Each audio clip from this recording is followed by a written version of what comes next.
Welcome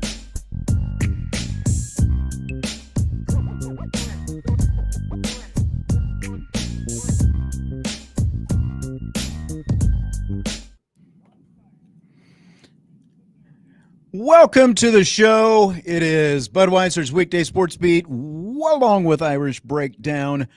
Glad to have you with us. He is Vince DeDario. I am Sean Stiers. If you're watching on our YouTube channel, either one of the YouTube channels, welcome to the show. For the first time, Vince, this is day 7 of this new crossover adventure here on Sports Radio WSBT and Irish Breakdown. I timed out the opens perfectly. I mean, what plays on the air and the countdown and what plays in the YouTube video. So I'm feeling pretty good about myself right now. Finally, day 7, I've hit it. It's like training camp. You just, you got to take some practice. You got to get your reps in, and now it's game time. What it is. Yeah. Reps. It's just reps. That's all it is. Yeah, that's right. Most of the first 6 shows, I waited a little bit too long to hit start on the YouTube. And so what happens is, like, the YouTube is ready, and then yeah, I'm like waiting. So we hit it. We hit it. That's all that matters. Yeah. 2 days to go till the start of Notre Dame training camp, my friend. 2 days. I mean, we're borderline, in that Christmas Eve, standpoint of, we've been talking about the 25 season. We're getting excited about the 25 season. The 25 season is going to start in like 48 hours, which is less than that, actually. But it's incredibly exciting. It's football season. It's almost officially football season. Yeah. That's the best part about all of this. And I don't know if you've seen the forecast, but it's supposed to rain Thursday. So. Well, of course it is. And that's fine because they have a beautiful indoor facility that we get to hang out in. It'll be a little steamy inside if it is raining out the way the weather has been around here. It's supposed to cool down significantly over the next few days. Yeah. I can live with that. It has been muggy. Thursday, it's a high of 74. Let's go. But it's also supposed to rain. So 74 in the indoor, like they'll get the big garage doors open. We'll get some draft. It'll be great. It'll be great. There's nothing that can damper day 1 of fall camp, Sean Stiers. Nothing. Buenos dias, Jesus. He says he is watching from Mexico. He's asking where everyone is watching from today. Welcome to the show. That's kind of, other than I can count to 10, I can say a couple other words also. I mean, I'm embarrassed to say I did go all the way through Spanish 5 in high school, and I know basically nothing. See, I don't understand the point of the high school language thing. No one retains. No. I did what I needed to do to get through it. And I did successfully, but I did what I needed to do to get through it. That's where we're going to leave it right there. Vince DeDario story. That's the title of my autobiography. That's right. I did what I needed to do to get through it. That's right, baby. That's right. All right, so 2 days to go till camp, 33 until the season opener at Miami. We are counting down right now. But like you said, like for all intents and purposes, I realize everyone else counts the actual game as the start of the season. The season starts Thursday. Yes, it does. Rolls around. We're going to have so much content as well. Like, I know we're not going to get to see a million practices. We'll get to see the one full practice on the first day and a handful of other practices, but we're going to get to talk to Marcus Freeman on the first day. So on Thursday's show, we'll have plenty of Marcus Freeman thoughts, curious, like a million different directions that could go. And then we're going to get to talk to the coordinators Friday and Saturday, I believe, as well. And, we're obviously going to get to talk to all the position coaches and other players and stuff like that as camp goes on. Today on this show, we are going to rank the position groups going into training camp.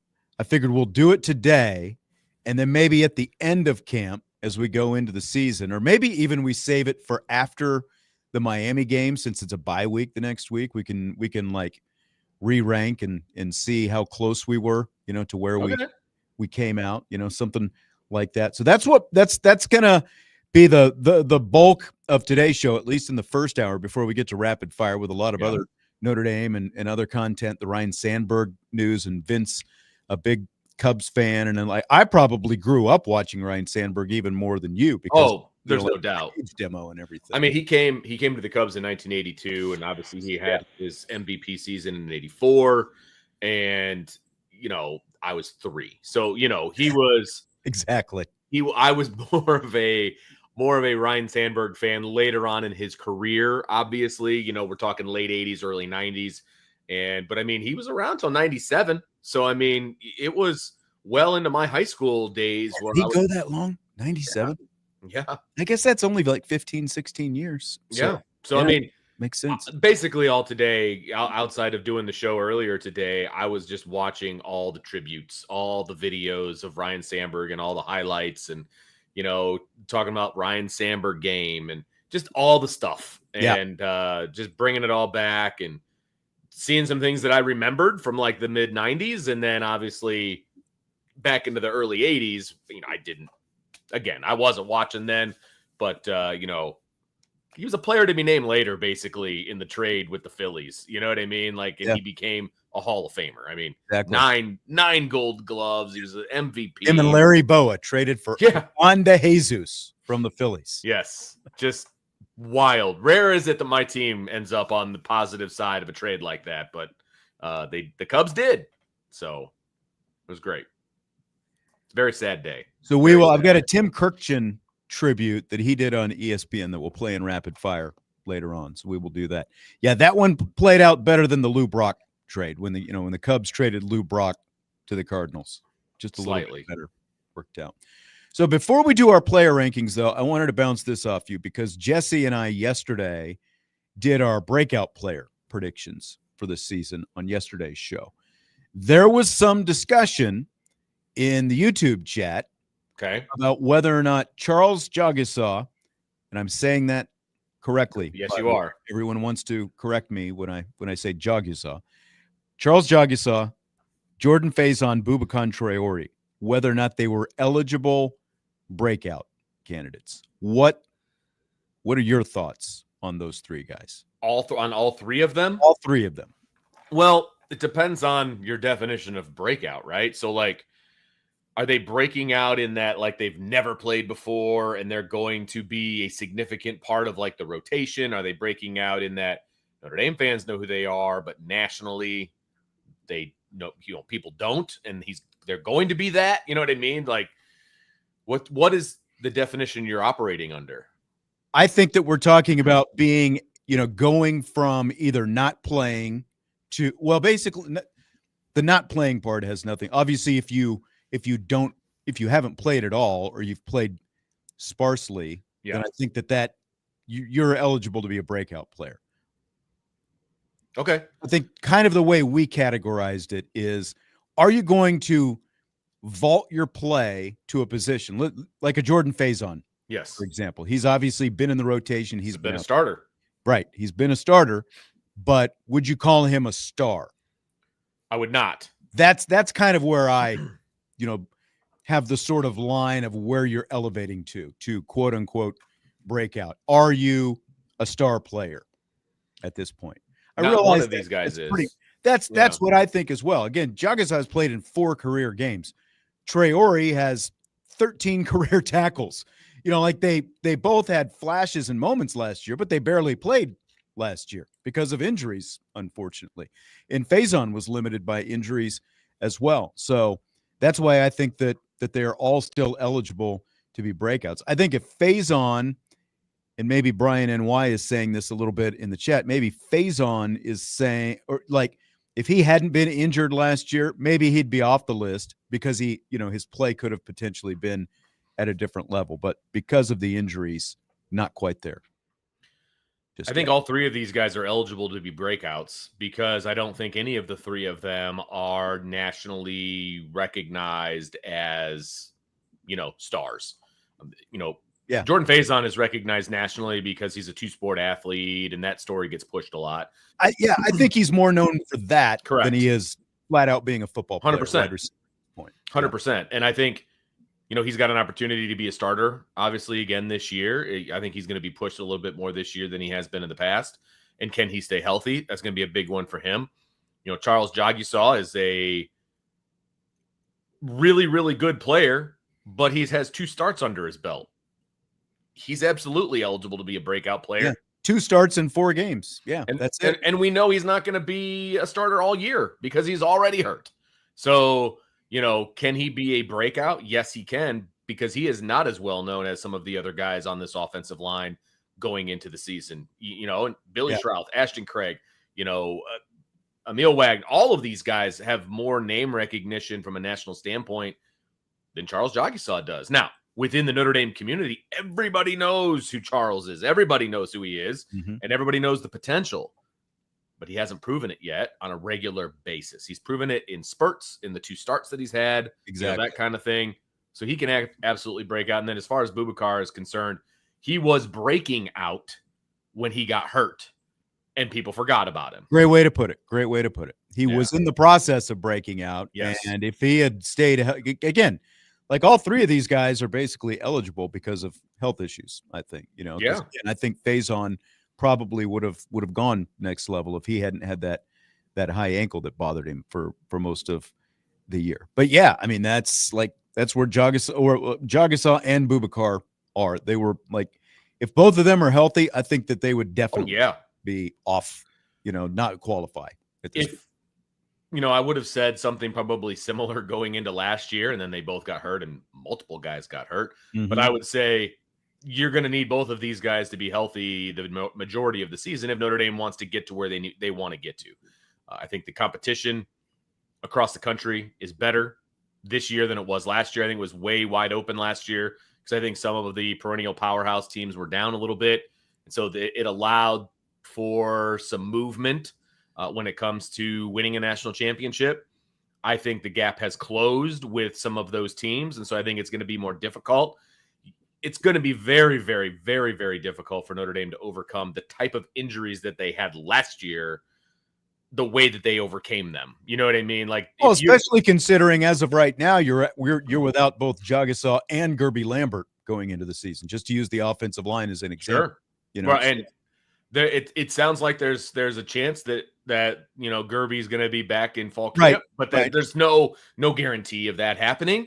Yeah. And so it's going to be very, very difficult to overcome the amount of injuries that they had last year. I mean, that was just like, that's part of we talked about this in the show earlier today. That's part of the lore of 2024 is that they made it to the national championship game with all those guys overcoming all of those injuries. I mean, if you'd have given me a list of all of those guys that were out for injury and told me that they're going to the national championship game, I'd have told you to remove the rose-colored glasses. This is not going to happen, and they did it. And that's what made last year's team special, right? There's no way you can do that 2 years in a row. There's no way. They've got some depth, though. They do have depth. Some depth. You just hate to lean on that depth every single year like that. You know what I mean? Well, so often. Exactly. But I did. Jesse drafted Traore and Faison to his breakout team. Okay. I did draft Jagisaw, but he was a late round toward the end. I still needed an off. The way we did it was we each got one guy from each position group. So I took him late, figuring that, okay, if he's back by November, he's going to end up in the lineup. If he's back and healthy. You hope so. November. So I took a flyer on him. Yeah. He's going to end up in the lineup if he's back and healthy. I don't have any doubt about that. I think there's some conversation around that, though. Ooh, okay. I do. Because let's not get hung up on that. Okay, fair enough. I will leave it at this. If there is even a question as to whether Charles Jagisaw should enter the lineup when he's back healthy, something's going right on the offensive line. I'll say that. Because it won't be because Charles isn't any good. Right. It'll be because Sullivan Absher or whoever is playing at a very high level, and you're like, how can we take this kid off the field? Yeah, exactly. Great problem. I was tempted just to go with Sullivan Absher because that would have been the easy. Now, sure, he's most likely going to find himself in the lineup again. Like Gerby Lambert could have something to say about that, by the time it's all said and done. But at the same time, I'm talking about Absher. Mm-hmm. He might. That's not a guarantee that he's going to break out, as we're saying. Oh, absolutely, because he ends up there. So look, the offensive line is going to be a very interesting spot to keep our eye on over the next few weeks. I'll just say that, and I don't want to give away some of the intel that Brian has on the board. If you're not a premium member of Irish Breakdown and a lot of good intel out there. There's a lot of really interesting offensive line information in there. Mm-hmm. Not everything is just penciled in the way you think it is. I'll just say that. And so you want to get over there and check that out. But is it fair to say that some of the stereotypes that a lot of people have had of Joe Rudolph in the first couple of seasons, like if you read that intel, may be dispelled to some extent? Yeah, 100%. I think so as well. It's going to be, that will be like, oh, okay. Yeah. Maybe Joe Rudolph isn't the moron that I think he is. Not Vince isn't saying that. That's like average fan, that doesn't like Joe Rudolph. I think that would dispel some of those myths. I agree with you. Okay. All right. All right. So go to irishbreakdown.com, check out the premium New Champions Lounge. Of course, you can become a subscriber there, and it's relatively it's pretty inexpensive. Yeah, to become a member, and you get a lot of, because he's got intel on the quarterbacks, the wide receivers, the tight ends. Oh yeah, there's some new stuff on the defense that I saw today, as well as the offensive line. A lot of good stuff. This is like juicy tidbits that you can find over there. And we're gonna have some very interesting video up there during the season too. Just throwing that out there. Ooh, will you be taking part? I will. Yeah. Okay. So we're gonna do position group rankings. Yes. Today. That's what we came here for. We're going to do this. We're going to do this with an alternating ranking system. So we're not just going to, like, Vince and I didn't just like come up with our own lists and go, okay, here's my list. How close do they come? The way we're going to do this, we've done this with our player rankings before. Yes. So Vince will essentially, do you want to start at number one, or do you want to start at the bottom and work up? I want to start at number one. Okay. Yeah, I want to start at number one. Vince will say this is the number one position group, and I can agree or disagree with that. But for the purposes of putting together the list, we will leave it at number one, and then I will give the number two position group. Vince will go to number three, and we'll just alternate back and forth like that. And then at the end, when we look at the list and we say, okay, I want to adjust this position group up or down one spot, we can each do that. I think when we did the player rankings, we never really adjusted. We just got yelled at for leaving a couple guys off the list. I mean, it happens. Now, I do want to put out not a disclaimer, but some rules. We have 11 position groups because we split the defensive line into tackles and ends. Correct. And then we have the specialists as a position group. Correct. So that makes 11 total. So in case people are wondering, we're going 1 through 11 here. There you go. I'm going to throw that out there. Okay. So do you want to start us off? What is the number one position group in your opinion, Vince DeDario? So I did throw my list together, and since I get to do the number one, I get to give you my number one. So did I. Yeah, right. And so we'll see how, where this goes. Yeah. I will say the bottom half was harder than the top half. I thought so as well. I think, let me see. 1, 2, 3, 4. I think the top 5 were relatively easy.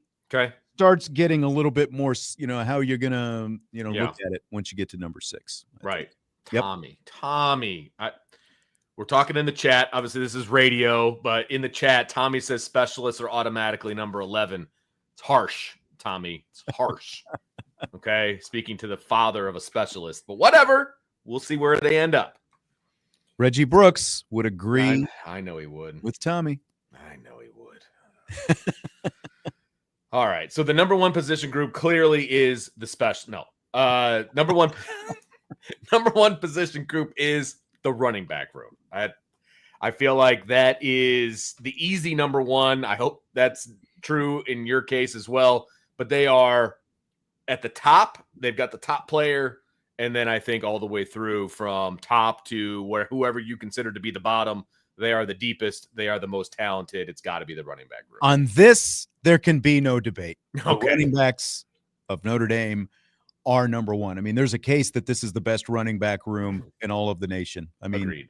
You ask most people, it's either Notre Dame or Penn State. Some people would say Penn State because you got a couple 1,000-yard rushers, but you obviously have the guy, Jeremiah Love, who is considered nearly unanimously as the number one running back in the nation coming into this season. And as we've talked about before, a vastly underrated number 2 guy in DeDario Price. And that's not to mention all the other dudes that you've got in that room with Aeneas Williams and Kedron Young. And, you get Jabron Payne back. So there's just so much depth. The question is, how much are they going to use all of those guys? I know. Like, can they, because it doesn't sound like J1 Sider has like that list of 8 jobs or whatever, like Dylan McCullough had. So it's going to be really interesting to see how these guys get parsed out. And we kind of discussed this in one of the shows that we did in the afternoon, and it's you look at all the various scenarios and the different situations, within a game, and how can you not have Jeremiah Love on the field every single time? Well, you have to do a good job as the coach of balancing, okay, we want our best on the field when we need our best on the field, but what does that look like when you're, what does that look like for Jeremiah Love? What does that look like for his family? What does that look like for the rest of the room? What does that, all of these different things. And, you want to make sure there's plenty of tread on the tires at the end of the season. I mean, if you're planning on playing 15, 16 games, you want to make sure that your best player on the team, in theory, is still at his best in January the way he is in August, And so there's just a lot of things to weigh there, and there's a lot of talent there. And I think the fact that there is a lot of talent there will allow them to rest Jeremiah Love more often than people might think when they think of Notre Dame and they think of Jeremiah Love and they think of him being a Heisman Trophy winner and, all of those different things. And I just feel like the depth in this position. I anticipated there was going to be people leaving this position group into the transfer portal and nobody left like that. Honestly, that shocked me. Yeah. I figured somebody would have hit the portal. I did too. No one did. It was amazing to me. I totally agree with that. DJ in the YouTube says it's always lonely here in the WSBT YouTube feed. Don't they basically combine them? Because like when we post something as the moderators, it shows up as both Irish Breakdown and WSBT. So I thought it was like, because I think showing up here in the chat. Yeah, so. I think the WSBT chat is all separate from, and then it might be lonely over there. Don't worry, we're trying to bring you friends. We're doing the best we can. We're here for you. Yeah. By the way, Scott L. Esquire said he got in a little bit late, but we did it right yesterday with Jagasaw, Faison, and Traore still eligible to be breakouts. So, all right, we'll take that. Okay, we're going to take a timeout. When we come back, we will continue. We got all of one position group. Not surprising. First segments. We're obviously going to have to speed up a little bit in the second segment when we come back. But we'll do that. We'll continue our Notre Dame football pre-camp position group rankings right after this.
We continue on Budweiser's Weekday Sports Beat, along with Irish Breakdown with Vince DeDario, Sean Stiers. We are ranking Notre Dame's position groups heading into the start of fall training camp, which is Thursday. That is day one of training camp. And Scott L. Esquire checking in said he listened to the podcast twice yesterday. Thank you. I don't know what speed you listened to it on. He said, circling back to Jesse's bachelor party money dilemma. You did not miss it. We started at the top of the show. We said we were going to do it at the end. Then we even had a full hour yesterday. And then it kind of slipped by us at the end because I was having some log issues. I kept, there were some things I'm allowed to delete and I kept deleting them, but it felt like they just kept duplicating. So I had no idea how much stuff I had to play at the end of the show. So I'm like, well, we've got to wrap it up right now. So that's just the way it went. But Jesse will be in later in the week, and so we will definitely check back in. Nice. So yeah, is he going to be in later in the week though? Yeah, I hadn't talked to you about it yet. Bobby and Trevor are going to be with me tomorrow. Okay, and then I believe it is going to be like the old crew back together for Rapid Fire Friday. You, me, and Jesse on Friday. All right. So yeah, I think that's the way we're going to swing it this week. Well, that's great because I'll be around to hear about this money dilemma from the bachelor party. So count me in. All right. Okay, so we're ranking Notre Dame football's position groups. We only got one group ranked before the end of the first segment because we were talking about some other stuff as well. Vince put running backs number one. You've got no disagreement from me there at all.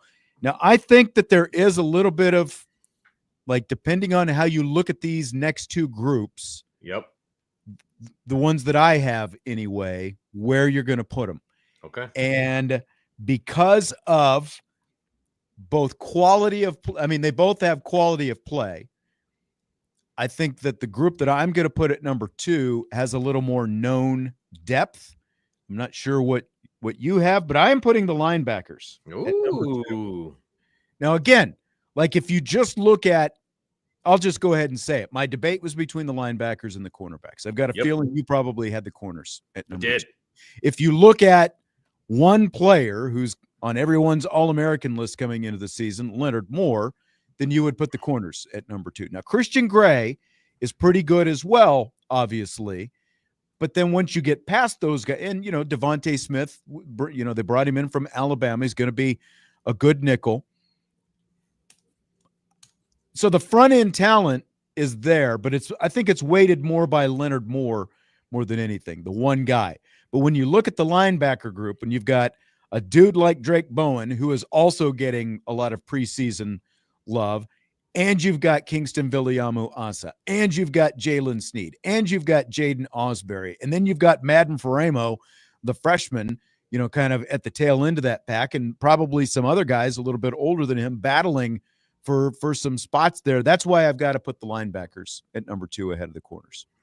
I think this is a debate where there's probably no wrong answer, to be honest with you. I had the corners at number two, which, since we're kind of not pressed for time, but you know how it goes. Clearly, I'm going to put corners at three, since that's going to be my slot. So we can talk about both here. Sure. Look, the linebackers are incredibly deep and talented, and we've seen the production from the linebackers, so I have no problem there. I was thinking frontline starters, and so that's why I had the corners at number two. I think the frontline starters are really good and a little bit more proven. The depth of corner is where the argument could be made for me to put linebackers above corner, because I think there's a lot of talent at corner. I think it's just not proven talent. It's very young talent. And that's it. It's really just like last year, where last year basically this year versus last year, you substitute Benjamin Morrison for Leonard Moore this season. And, going into at this point last year, Leonard Moore was a great unknown.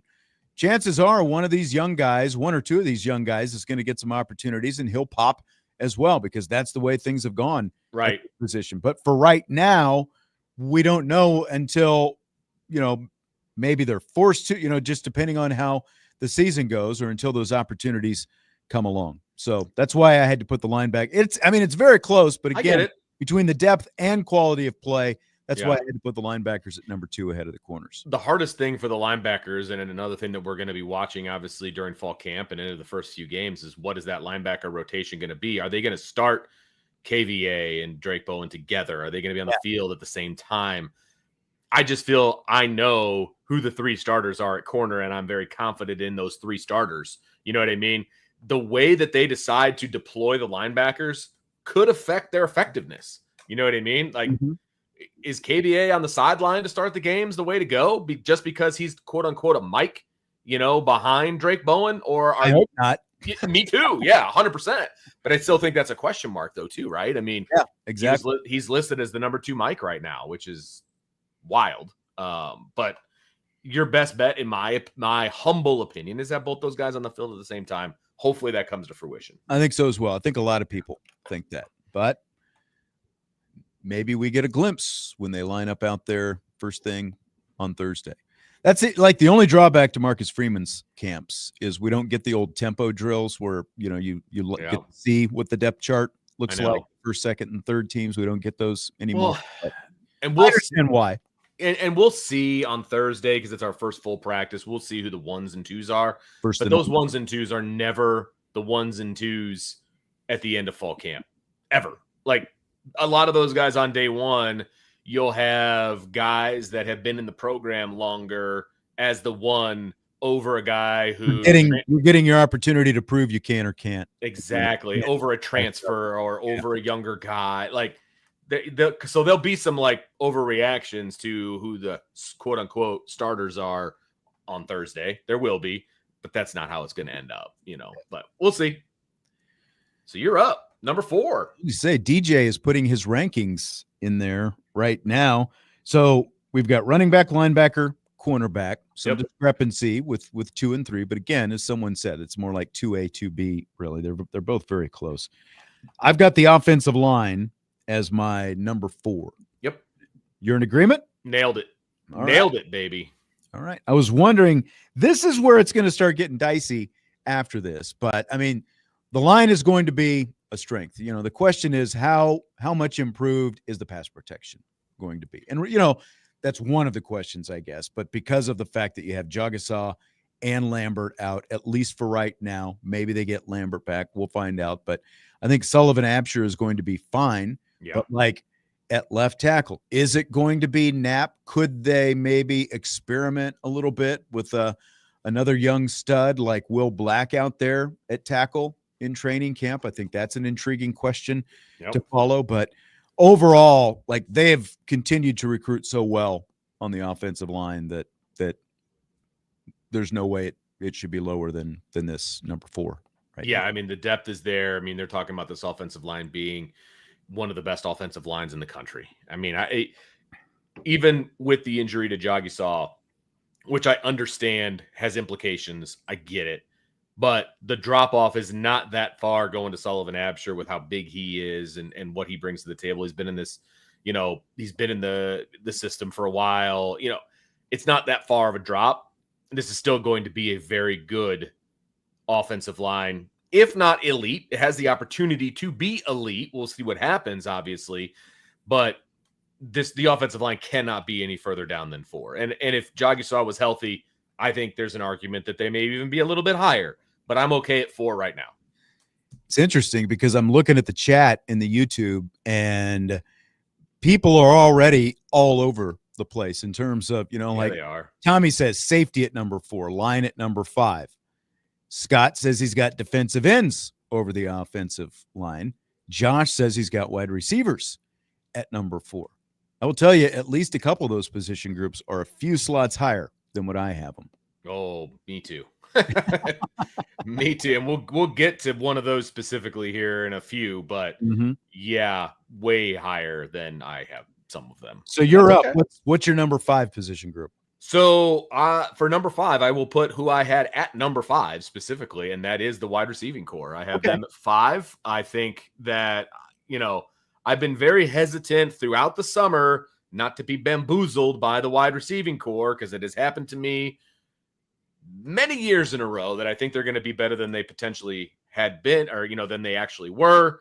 But I just think that in the past, we were projecting wide receivers from a group of 5 to a power 4 type schedule, and that they were going to be able to do the same thing. Now we are projecting guys who were at the power 4 level just to do the same thing that they've done in the past. If Malachi Fields just does what he did last year at Virginia, this wide receiving core is going to be better, right? If the kid from Wisconsin does exactly what he did at Wisconsin in 23, and because Will Pauling, he was injured in 24. If he does exactly what he did in 23 for Notre Dame in 25, this wide receiving core is going to be better, right? Yeah. So this is a parallel projection, not a upward projection. So I feel a lot better about it, and that's why. And then, of course, the natural progression of Jaden Greathouse and Jordan Faison and the rest of the wide receiving core, Gilbert and Williams. Like it's still a little bit of a crapshoot to have them this high, though, because of the fact that we have for the last however many years, what is it, 4 years, 5 years? Like we've been waiting for the receivers. I know. I've been waiting for the receivers to step up, and it still hasn't quite exactly, for many of the reasons that you said. But I did have the receivers a little lower just because of, I always make fun of those, my old neighbors from my childhood in Missouri, known as the Show Me State. Like even though I would never live in Missouri, like there's like some of that sort of like just naturally rubbed off on me. I do have to see it a little bit first. I've got total belief in this group, especially considering who they're going to have pulling the trigger, throwing the ball, and all that kind of stuff. But 5 is still just a little bit high for me. And Irish Moody Not is asking, is this the ranking of where they are now, not where they'll be come playoff time? Yes, it's where they are now, because that's what we were saying. We're doing this ranking now, and then what we'll probably do after the Miami game, since it's a bye week the next week, we might revisit this and see if we think we nailed it, and then we can revisit at the end of the season once again as well. And part of it is what DJ just kind of put into the chat as well. I don't know if everybody can see it since he's over in the WSBT chat, but he says now they have an arm to get them the football. And that is absolutely part of this ranking for me. They have whoever the quarterback is, it's going to get them the football. And they're going to give the wide receivers an opportunity to be successful. Irish Gordian Nut, if you live in Missouri, Missouri, come on. Let's just be real here. I mean, St. Louis is in Missouri. I'm sorry. That's right. And it's for that reason, Vince, I won't waste my time. I know that, again, looking at what some people in the YouTube chat have been putting in there in terms of where they think these different position groups are. I've got quarterbacks at number 6 behind them because, again, even though it's unproven, and maybe this goes against what I was just saying, I've got to see it first. I have at least seen we've seen enough quarterbacks that Carr and Minchie are to be confident that they are the kind of guys who can get this offense into the 21st century for the first time in a while, and not be throwing rocks back there and, just running your quarterback into the line and stuff like that. It's going to look a lot different this year. So if I'm going to believe that the receivers are going to make that kind of jump, it's because of the talent that they've got at the quarterback position. So that's why I've got to have quarterback where they are. I had them at number 6 in my personal ranking. So that fits perfectly. I think the talent level is there. We have seen enough in practice. I realize not everybody gets a chance to see practice, but I've seen enough from both of these guys to know that the talent level from a throwing perspective is there. These two kids are talented. These two kids are uber talented. People are going to be very excited to see what either number 8 or number 13 brings to the table from the quarterback position. So I guess that means I'm next, right? Yes. Number 7? Yep. So this is where it gets sketchy for me. As far as the next 1, 2, 3, 4, 5 position groups. And I went, this is where I went with safeties. So I'm going to stick with safeties at number 7. I think you've got a dude in a Don Schuler who has the opportunity to become a dude on the defense, not just at his position. He was kind of living in the shadow of Xavier Watts last year, but he absolutely exploded onto the scene and did an amazing job. He wasn't just, Robin to his Batman. You know what I mean? I mean, he actually played really, really well. How is he going to be now that he's the leader of that secondary now that Xavier Watts is playing in Atlanta, right? So I think the talent level at the other safety position is high. We still don't know who that starter is going to be, but I think that there are enough options from a talent level that this is where I have the safety position. Whoever it turns out is going to be good based on everything that we got to see in the fall. Yeah. Whoever it is going to be a good one. There's talent there. Oh yeah. But again, we just haven't got to see it. Like there's so much talent in that room right now. I think, because like they went out and got Hurd last year. They got Stroman, obviously, from Virginia Tech this year. I think that Stroman might be the last safety they have to take from the transfer portal in quite some time. I agree. Recruiting there and what they've put into that room in the last few cycles. So completely agree. I actually had safety one spot higher, but and I had wide receivers a little bit lower. So that's kind of where the switch was. So I've got, putting them at number 7, I've got absolutely no problem with that. We're going to take one more time out, then we'll be back to maybe wrap up this position ranking in the first hour. If not, we can always bleed over into the second hour a little bit. But we will do that when we return. Budweiser's Weekday Sports Beat with IrishBreakdown.com.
Winded down the first hour of the show with Vince DeDario, Sean Stiers, Budweiser's weekday sports beat with IrishBreakdown.com. All right, we'll see if we can finish off this ranking of the position groups for Notre Dame heading into Thursday's start of fall training camp. Here's what we have to this point. Running backs at number 1, followed by linebackers, cornerbacks, offensive line at number 4, then wide receiver, quarterbacks, the signal callers, number 7 position group, the safeties. So you had the last pick. I've got the next pick, and I'm going with defensive ends in the number 8 spot. I think that maybe there's an argument that they could be higher. Again, there's a ton of talent there. Like I took Bryce Young, for example, in my breakout players yesterday with my number 1 pick of a breakout player draft. Like the potential is obviously there, but it's largely, are they going to do it or not? Not having Jordan Botelho obviously is going to have some impact as well, for at least part of the season. Getting Boubacar Traore back, the question with him is going to be health and, how close to 100% is he going to be and all that kind of stuff after the ACL last year. So defensive ends at number 8. It's where I had him in my personal rankings. I think defensive end is a good spot here. This is the one that I think has the ability to be the highest riser once we revisit this. I just think that there's too much unproven production here, a ton of potential talent. It's that P word again. It's the potential, and it makes me nervous, and especially at an important position like this. And this is where I fall on the I need to see it to believe it category with defensive ends. I just think there's a lot of talent there. I think there's a ton of talent there. They all got hurt last year, it felt like. Yeah, exactly. And you need them if you want to be. Josh Burnham was out for a while. Right. If you want to be a national title contender, these guys need to be healthy and they need to be productive. But again, they can be, which is why I think they could very easily move up from 8 to a top 3 position group if they do what they're capable of. It's just they haven't done it yet. And so that's where they slide into number 8 for me. Yep, I agree. I totally agree. All right. What's your number 9 group then? Well, my number 9 group is the other half of the defensive line, and that's where I'll put the defensive tackles. And very similar conversation to the defensive ends. It's a lot of potential talent and not a lot of proven production. I think they're going to be bigger there than they have been in the past. I think they're going to be more athletic there than they have in the past. But again, are they going to be able to do it? Look, the whole defensive line is like 12 deep, right? But is it going to be positive production at that 12 deep? Yeah. That's just the biggest question right now. So that's why they're 8 and 9 for me. Again, talent there, but you've got one guy in the interior who was injured for part of last season in Rubio. You've got another guy who missed half of the season because he left the team for personal reasons in Onye. You've got an undersized guy who's the most experienced guy in Donovan Heinisch, and then you've got Dawson transferring in from Louisville. And I think those are probably going to be the 4 primary guys, at least early on. The question is, can they – I don't think they're going to be quite what Howard Cross and Riley Mills were last year, but if they can be just a notch or 2 below, I think that'll be fine when you look at what they've got outside of them with those, defensive ends that we just talked about. Yeah, and look, and Howard Cross didn't have a great season. So the bar is not incredibly high, in my opinion, for a 1-2 combo. Look, Riley Mills was playing at another level when he got hurt against IU. Mm-hmm. And it's very unfortunate that he wasn't able to play against Penn State and Ohio State, because I think he really would have made a difference there in the middle. But so he's going to be very difficult to replace. You're going to have to replace him in the aggregate. But I think you can replace the production that you got from Howard Cross last year. I think that they have the talent to do that. They have the size to do that. And between the two, like when you talk about the aggregate between the two of those guys from last year, they're going to have bigger bodies out there this year, like with the exception of Heinisch. When you look at Onye and Dawson and Rubio, those are all very big men who are going to be playing those positions. And, to your point, did Howard Cross have his best year? No, but when he and Mills were on the field together, that's when Notre Dame had their best pass rush. Yeah, agreed. Yeah, completely agree. All right. You got the 10 slot. Yep. Tight ends slotting in here. And I was honestly a little bit surprised that maybe you didn't have the tight ends a spot ahead of the defensive tackles. That's the way I had it. But at the same time, it's kind of like you're pulling, straws out of the hat between the two. Look, there's talent there, and like front end, Eli Raridan is going to give him a lot. But again, the question is going to be, can he stay healthy all year after all the injuries he's gone through so far?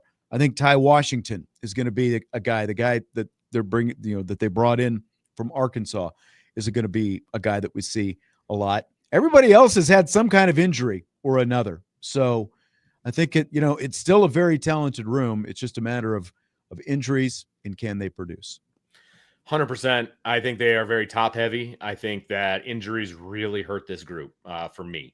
And, whether it's past injuries or current injuries or a transfer that we don't really know anything about because of some issues that he had at Arkansas.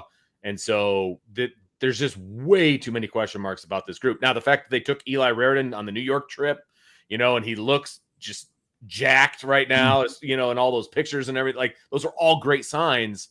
But can he do it for 15 games, or 16 games or whatever the case may be, right? So there's just way too many question marks surrounding the tight end position for me to have them any higher right now. Again, this group can move up too, right? It's just right now they got to be in the 10 spot. All right. So I don't even know why I added the specialist kicker. I know. They slot in here at number 11. You've got 20 seconds to give me some kind of case because we're already behind and we wrap up at 6:40 tonight for a Cubs game. So. Of course we do. Look, it's real simple. If Noah Burnett had been more consistent during the spring, I would have actually put them up a couple slots higher just to be that guy. Look, I think James Rendell could be a lot better in year 2 than he was in year 1. How is he going to be used by Marty Biaggi? I think he wasn't used properly most of the season. If he's used properly, he can be very effective. And I think Noah Burnett's going to be fine as well, but they got to be in the 11th slot here. Still questions there. Yep. Time's up. All right. That's it. Good case. You made it. That's all I got. Running back, linebacker, cornerback, offensive line, wide receiver, quarterback, safety, defensive end, defensive tackle, tight ends, kickers, punters. Those are the 11 groups that we had, and that is how we rank it. Rapid fire coming up in the second hour of the show. That is just around the corner on Budweiser's Weekday Sports Beat.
Rapid fire time as we roll into the second hour of Budweiser's weekday sports beat tonight, along with Vince DeDario.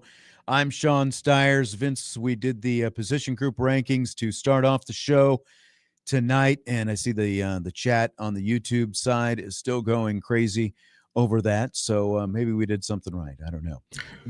We created the conversation, Sean. That's what we do. That's right. Let's just get into rapid fire, though. PFF did a ranking themselves. They've always got some kind of ranking coming out.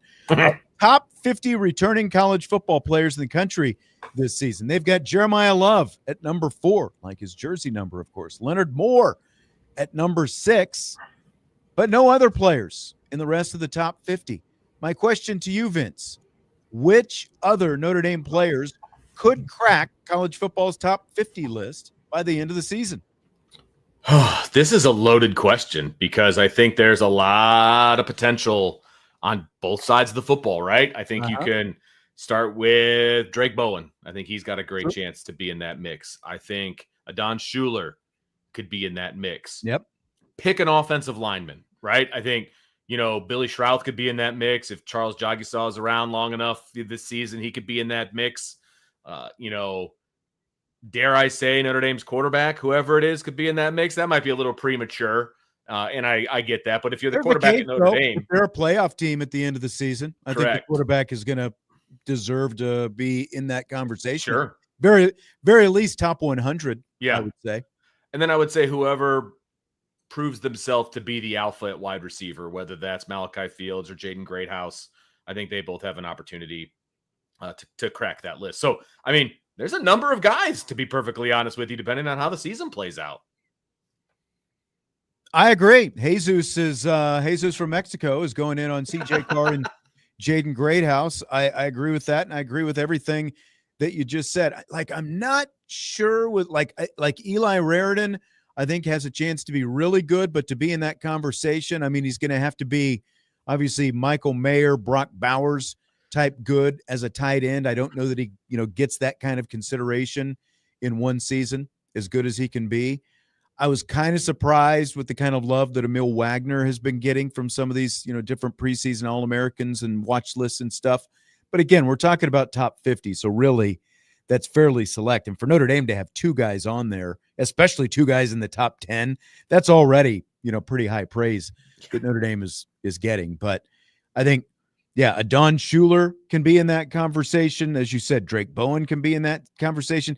Even Kingston Viliamu-Asa can be in that consideration. Yeah. Which is, again, like why I put the linebackers as my number 2 position group when we did it. And I agree, like one of the 2 receivers, I think, between Fields and Greathouse is going to have a really good shot at being in there. Now, we're not saying all of these guys are going to be in the top right. 50. We're just saying these are guys right. who could be. I just like, want to make if sure. not, like no team is going to have 8 guys in the top 50 in the nation.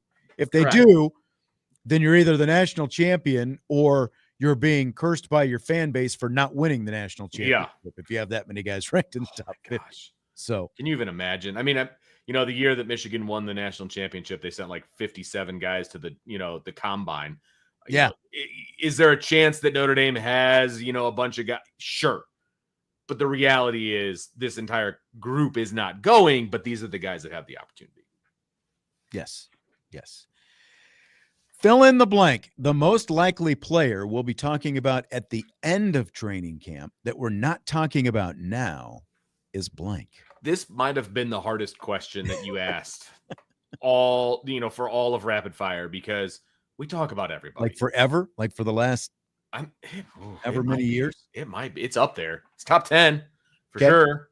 But this is a tough one because we talk about every player. You know what I mean? Could it be a Will Black, on the offensive line? Is there a chance that he's playing just so well that they're like, crap, he's one of our top 5. We've got to get him in here. And then he creates a domino effect, across the board. If that happens, we will be talking about Will Black. You know what I'm saying? So, I'm trying to think of guys along those lines. Could it be the safety that ends up starting across from Adon Schuler? Well, could that be? But we've talked about those guys a bunch. Like, this is a very popular guy that Christopher Hardy is putting in there, Jadon Blair. And like this is obviously, like the kid is good. for one thing. For sure. Tall. That's why he's here. Yeah. But the question, like, over the course of training camp, can he have a Kyle Hamilton type training camp? Because that's what it's going to take to vault himself past three other guys and be that guy that we're just ranting and raving about, and a guy who can't, who they can't keep out of the starting lineup or at least out of the, high end rotation. That's why I have a hard time, as talented as he is and the skill set that he has. That's why I have a hard, but he would qualify because definitely none of us are just like jumping on the Jadon Blair boat right now because we haven't actually been able to go out there and see what he looks like compared to some of these other guys. I think he's uber talented. I do. Yeah. But the problem, absolutely, it's I'm not taking a problem. anything away from him at all. There's a bunch of talent vying for that opposite safety across from Adon Schuler, a ton of it. And so, which guy is going to, which cream rises to the top? You know what I mean? And could it be Blair? Sure. And if he ends up getting that spot, that's a great answer. Then we're going to be talking about him a bunch, So I don't know. Who did you have? Who was the first person that came to your mind? Honestly, this is very tough for me. I feel like it's going to be one of the offensive linemen, and you said his name. Like I'm just, something always happens on that offensive line. The last 2 years, something has happened on that offensive line. So I'm not going to disregard Will Black at this point. That would be kind of my, again, like maybe I'm, double talking because I'm saying, well, Jadon Blair has more in front of him going into camp, whereas because of the injuries to two very key guys going into camp, there's at least a chance for a young guy like Black to potentially get some looks. So I'll say him. Okay. Right. Look at that. We're right here together, there. We're both thinking the same guy. I mean, just from, whispers and things like that, he's turning heads right now. Yeah. And he's going, like I said, he's going to have to hit the hand of Joe Rudolph. Right. And we've seen it happen before. And like you said, something always kind of crazy happens on the O-line the last few years. So it does. Nobody saw Sam Pendleton coming last year. No, they didn't. All of a sudden he was in the starting lineup. They didn't see Anthony Knapp either. Nope. There was about 3 other tackles that we all talked about when Charles Jagisaw went down as to who's going to get that opportunity. And we're all like, what is happening? No, but it's still crazy that as scared as people were of Tosh Baker playing out there, the way they flipped out with Anthony Knapp out there, it's like, well, okay. Obviously, the options were fairly limited, but I know that was last year. We'll see what happens this year. Okay, so Cubs Hall of Famer Ryne Sandberg unfortunately passed away after a battle with cancer yesterday. Here is a little bit from Tim Kirkjian, did a tribute to Sandberg on ESPN. There was a certain elegance beyond his greatness and toughness to Cubs Hall of Fame second baseman Ryne Sandberg. There was regal quality to the way he swung the bat, the way he caught a ground ball, the way he ran the bases, and the way he always carried himself. Make a great play, act like you've done it before, get a home run, put your head down, drop the bat, run around the bases, because the name on the front is a lot more important than the name on the back. He is one of the greatest defensive second basemen of all time. He won 9 Gold Gloves, second only to Roberto Alomar's 10. Sandberg once held the record for the most consecutive games without an error, 123, by a second baseman, covering 584 chances. No second baseman was better at making the turn on the double play than vanishing before a base runner could crush him. Sandberg became an offensive force in 1984 when Cubs manager Jim Fry convinced him to pull the ball as often as possible. That was definitely a turning point for me, and I just feel like I've learned what he was talking about. Things have come together the last few years as far as swinging for power. Sandberg won the National League MVP that year, which included what is known as the Sandberg game. In a left center field and deep, this is a tie ball game. On June 23rd against the Cardinals, he went 5 for 6 and hit game-tying homers in the 9th and 10th inning against brilliant closer Bruce Sutter. Look out! Do you believe it? It's gone! Leading the Cubs to a 12-11 victory. In 1990, Sandberg led the NL in homers with 40. He would finish with 282. He also stole 344 bases. He and Hall of Famers Joe Morgan and Craig Biggio are the only primary second basemen in baseball history with 250 homers and 300 steals. Indeed, Sandberg could play the piano and move it too. All right, so there's Tim Kirkchin on the career and the passing of the great Ryne Sandberg, passed unfortunately yesterday after a long battle with cancer. Vince, you are a lifelong Cubs fan. Where does Ryne Sandberg rank in terms of the great Cubs greats of your lifetime? He's right up there. See that bat right behind me there, Sean? I do. For the people on the YouTube channel, signed by Ryne Sandberg, and it hangs on my wall. That should tell you. Did you get that when he came to South Bend a few years back? So my aunt bought me that bat, and it had like an engraved signature from him, and it's got like all of his accolades. It was when he went into the Hall of Fame is when she got that bat for me. When he came in as the opposing manager into South Bend, I took that bat to the game, and he was signing autographs after the game was over. And my father-in-law, being 6'3" or whatever he is, like leaned over the entire crowd and put the bat right in his face. And he grabbed it, signed it, and handed it back. So it's one of my most like sports memorabilia prized possessions. I've got a bat signed by Ryne Sandberg, and I've got a baseball signed by Johnny Bench. Those are my two favorites. And it's because I was a catcher, so I had to get Johnny Bench, right? Yep. So, but no, Ryne Sandberg is one of my first idols growing up, being that he was the best player on a Cubs team that I rooted for. I grew up a Cubs fan because my entire one side of the family is from Chicago. They're all Cubs fans, and it's like you had to be a Cubs fan to be in my family. And so he was my idol growing up, man. And it was a very sad day yesterday. I was watching the Cubs game last night, and he passed away, or the word came out that he passed away in the middle of the game.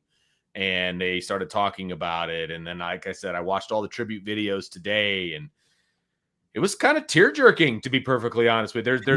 There's one thing that I still want to watch that I kind of came across that I haven't had a chance to listen to yet, but I believe it was, let me see here. There's a clip of, I think it was Andre Dawson, and I'll have to double check, but Ryne Sandberg reached out to Andre Dawson and Mark Grace, and just to tell him how much he loved them and how much he loved Cubs fans and all that, like 2 days ago. It's like, wow. Come on, man. That's just, it's almost like he kind of knew it was coming. That just tears your heart out, man. Yep. So Yep. Very sad day to be a Cubs fan, and feel really bad for his family and for him and kind of how that all went down. And it's Andre. Yeah, it was Sean Dunston, Andre Dawson, and Mark Grace. He called all three of those guys. I mean, he was a rookie. Sandberg was in 81, got traded to the Cubs in the offseason. So from 82 and into the 90s, he was like Mr. Cub, like the second coming of Mr. Cub, and like that double play combination with him and Shawan Dunston. Shawan and Ryne. That's right. Yeah, Sean, and then Gracie, and they had Rafael Palmeiro in the mix there for a little while. And, you had Andre Dawson there out in right field. Like that was like even growing, because I was actually listening to an interview. They had Alex Cora, the Red Sox manager, on Jim Rome, which is on the air here before we start the show.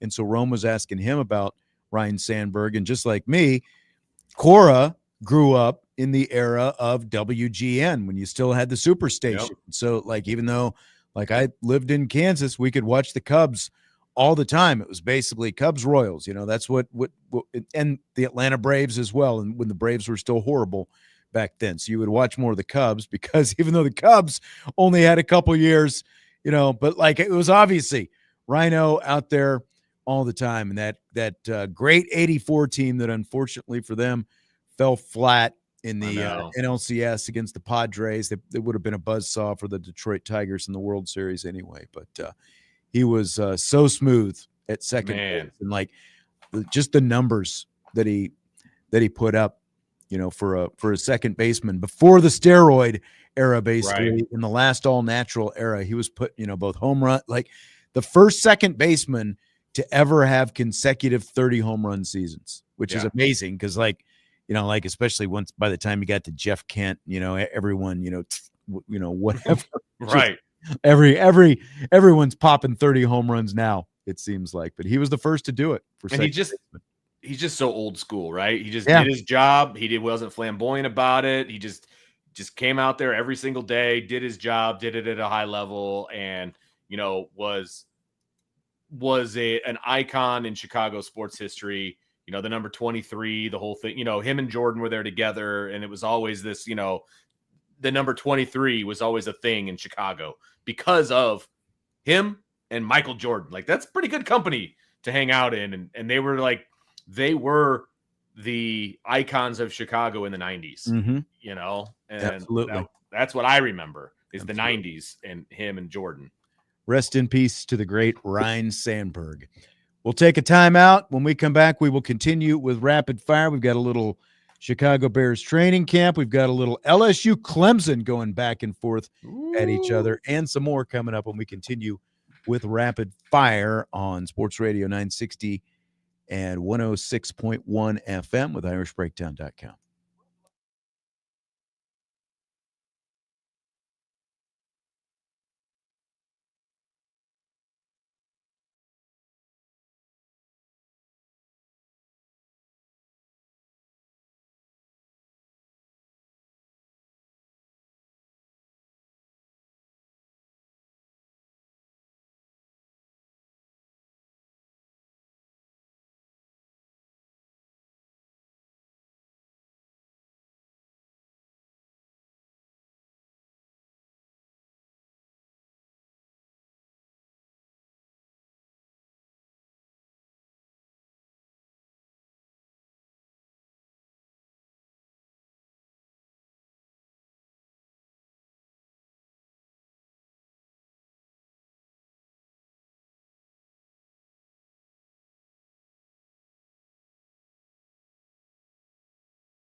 We continue with Rapid Fire with Vince DeDario. I'm Sean Stiers. Hope you're having a great day. Don't forget, you can always watch us on either YouTube channel, the Irish Breakdown YouTube channel, or the Sports Radio WSBT YouTube channel. And subscribe to that Sports Radio WSBT channel while you're there. We're just a brand new, up and running YouTube channel. We're a little baby. Trying to get it sprouted and get him walking a little bit.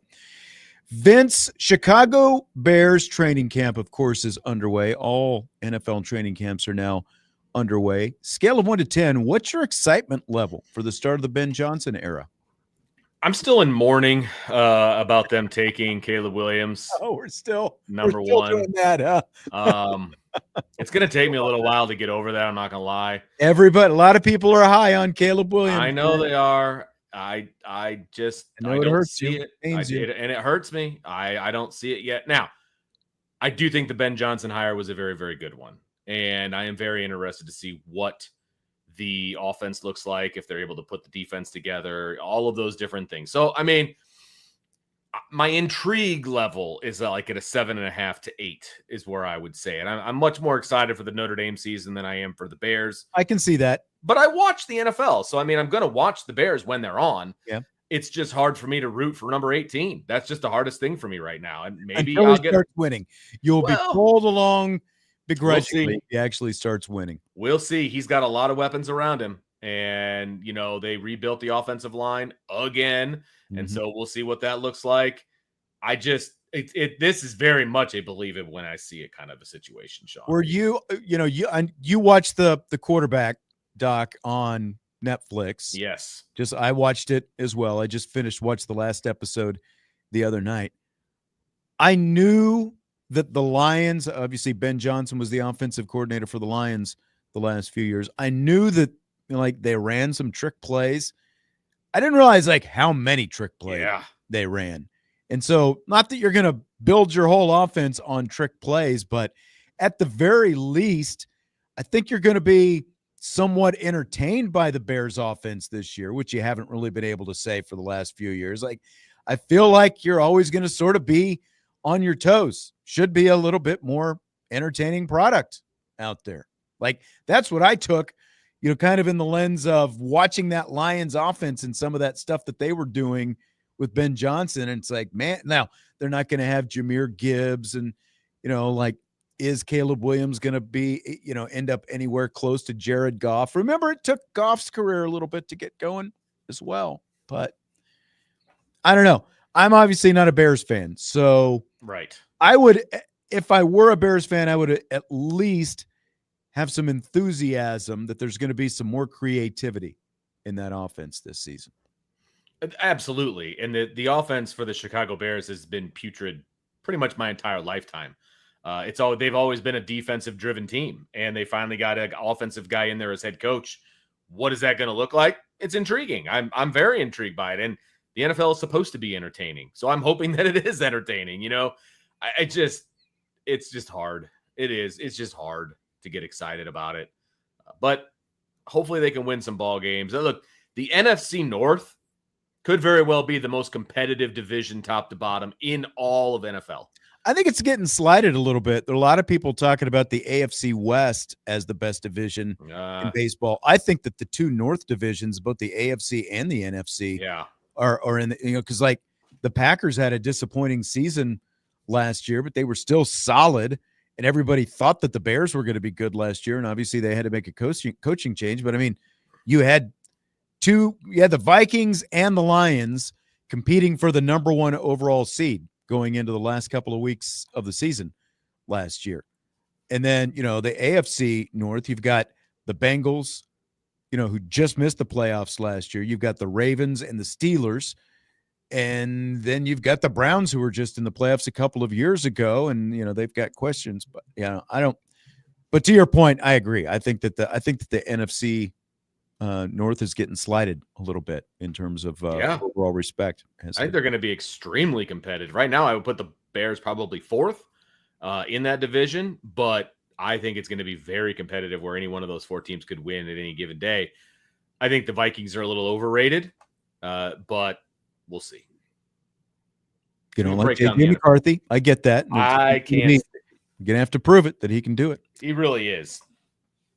I agree with Scott. Hit that like button if you would. If you're watching on the YouTube, he says, this show deserves so much more than 34 likes. I appreciate you, Scott. Irish Gordian Knot was chiming in earlier. Lives in southeastern Missouri in the highest peaks of the Ozarks. Ooh. Beautiful, beautiful, country down there. We vacationed a couple times down around Lake of the Ozarks and all that kind of stuff. Very nice. Very humid, though. But that is also the area where I went to basic training, Fort Leonard Wood. So, like, that's kind of my last memory of that part of Missouri.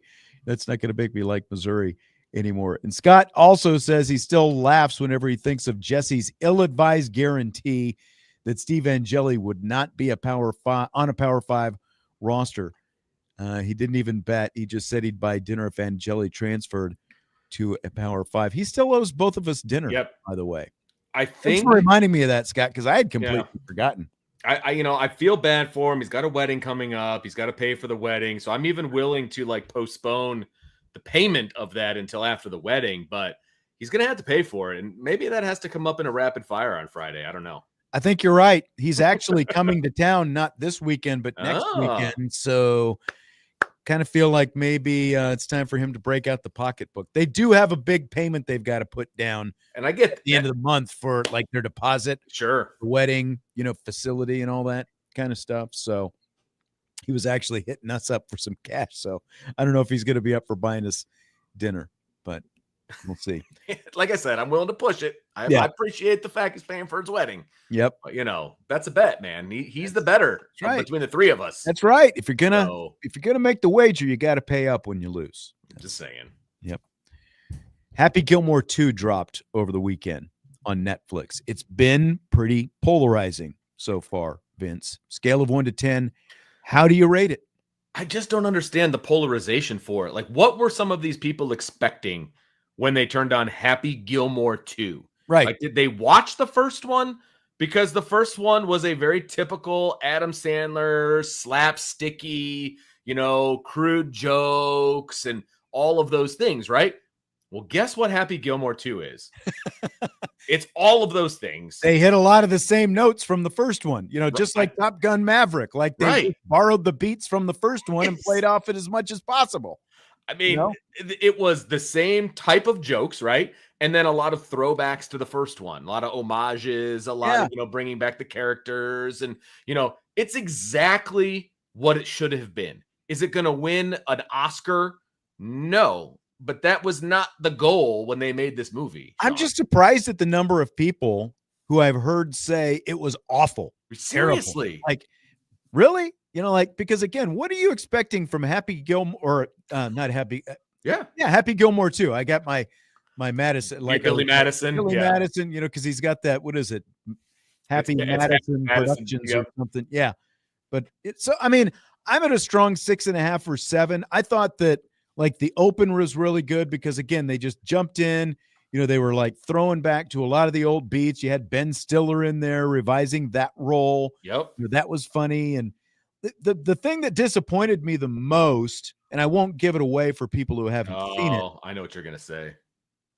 The Julie Bowen storyline, Virginia. I was very disappointed in just the lack of I wanted to see more from that character. I was disappointed with where they went with that. Are you shocked? Do you back me up on that? 100%. I was excited to hear that Julie Bowen was in this. Me too. And they brought her back in again, don't want to ruin it for anybody that hasn't seen it, but her participation was not what I was anticipating, and that was very disappointing to me as well. And I watched it with my kid, and I looked over at him. I was like, "Why did they do that?" And then, of course, I immediately go to the Google machine, and I'm like, "Why did they?" and they're like, "Well, Happy needed some adversity in his life." I'm like, "No, he didn't. Yeah. He did not need that. He had the goal of making money for his daughter's schooling and all. Like that's all the adversity that he needed." Yep. I disagree wholeheartedly with that particular decision. Yeah. The only, like the golf at the end, that's where, like, one, it was too long. It was like a 2-hour comedy. It should have been an hour and 45 minutes tops. They did stretch it too long. Usually those kind of, it's like 90 minutes to an hour and 45 minutes. Sure. So it's like 15 to 20 minutes too long. The golf stuff at the end, that's where it went off the rails to me. Like if you're going to knock it, I just thought it was kind of stupid, weird. the golf stuff that they were doing. And I realized they were trying to, like again with the story and trying to find some different kind of spin. But that was, other than that, it's an Adam Sandler movie. And like, most of his comedies over the last 20 or so years haven't been that great, but I actually thought that this was one of the better ones that he's done. But again, it's like the nostalgia play. That's what's in now. Go to the old IP and go for the nostalgia. And it worked. I'm sorry. It worked. As well. 62 cameos in that, by the way. There were a lot. Yes. And I didn't catch them all the first time. I actually saw a video that said there were 74. So there you go. Oh, wow. Well, maybe even more than ton of golfers. Travis Kelce had a funny role in there as well. All right, we're going to have to wrap it up with that. We've got South Bend Cubs baseball coming up next here on Sports Radio WSBT. We will be back tomorrow with more, our final day before the start of Notre Dame fall training camp. We will talk to you then. Budweiser's Weekday Sports Beat with IrishBreakdown.com.